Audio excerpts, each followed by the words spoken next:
सियासत में दागदारों की डिमांड है। डिमांड इसलिए है कि दागदार के पास ही दौलत है।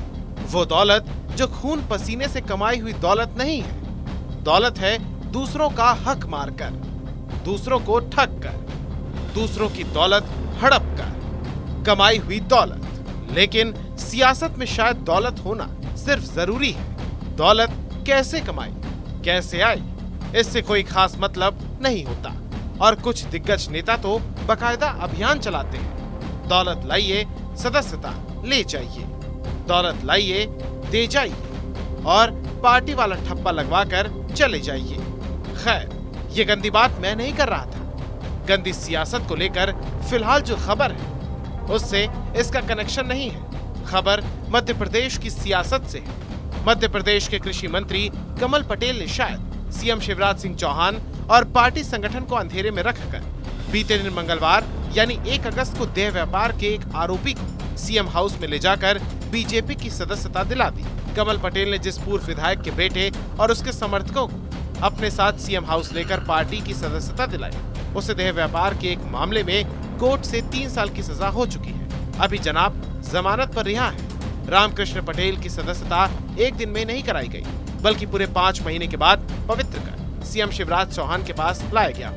हैरानी की बात यह भी है कि रामकृष्ण पटेल को 5 महीने पहले ही हरदा में एक बड़ा आयोजन कर बीजेपी की सदस्यता दिलाई गई थी। इससे सवाल खड़ा हो रहा है कि आखिर सीएम और पार्टी संगठन ये सब बातें अभी तक क्यों छुपी थी।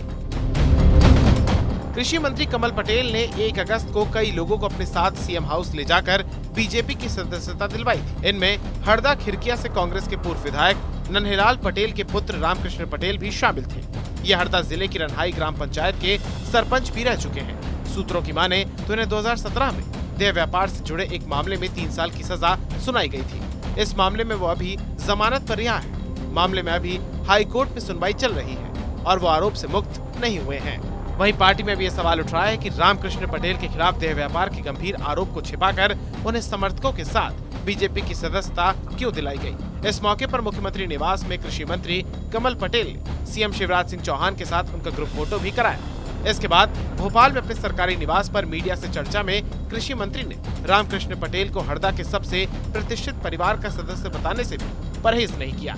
कमल पटेल ने कहा, रामकृष्ण पटेल के पार्टी में आने से जिले में भाजपा की ताकत बढ़ेगी। तो मैं भाजपा क्यों रहा जो अध्यक्ष मेरा उसके पहले जब भाई साहब आए, जब से ही लगन थी कि बीजेपी में जाऊंगा, पर समाज के कारण बंधन में था। इसलिए मैं राजनीति से न तो कांग्रेस और न बीजेपी से जुड़ पाया। और जब अध्यक्ष पद हटा तो तुरंत आपके साथ हम उसी रोज से हो गए। और आपने भी कहा कि मेरे साथ आ जाओ, मैं मना करता था, तो आपने समझा उस बात को। नहीं, आप समाज सेवा करो, उसके बाद आना। कुछ समय बाद हरदा विधानसभा चुनाव है, क्या भूमिका रहेगी आपकी विधानसभा चुनाव में भाजपा के लिए? भूमिका यह है कि हमारे लिए तो हर समाज क्षेत्र की, चाहे वो गुर्जर समाज हो, गोर हो, राजपूत हो और भी हो, हम सबका सहयोग लेंगे और करवाएंगे। कमल पटेल जी के विकास कार्यों को लेकर आप क्या कहते हैं हरदा विधानसभा और हरदा जिले को लेकर? सब ऐसा नेता तो मैंने देखा ही नहीं। पहली बार देखा ऐसा नेता, और इसीलिए नन्हेलाल जी पटेल जो कांग्रेस में थे, उनके जाने के बाद दूसरे नंबर पे आप हैं।